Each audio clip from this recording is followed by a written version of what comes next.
Let's make a hearty skillet beans and rice that's simple, filling, and perfect for busy nights.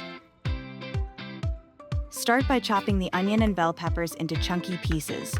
Larger cuts help keep this dish hearty and balanced with the beans. Next, cook the rice according to the package directions. While the rice cooks, heat oil in a large, deep skillet over medium heat.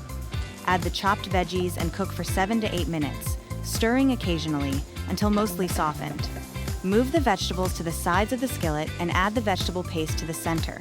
Sauté for about 1 minute to build flavor, then slowly mix it into the vegetables. Add 1 cup of water and stir to combine.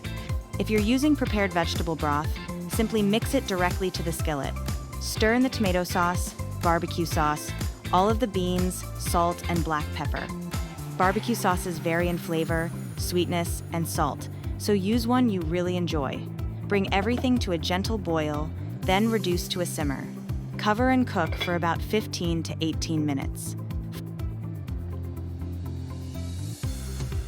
Fluff the cooked rice and gently fold it into the skillet along with the parsley. Cover and cook for another 4 to 5 minutes, stirring once or twice until everything is heated through. Remove from heat and let rest for a few minutes. Taste and adjust salt and pepper if needed. Serve warm with avocado, green onions, and a squeeze of lemon or lime juice. I love to serve this with vegan cornbread too.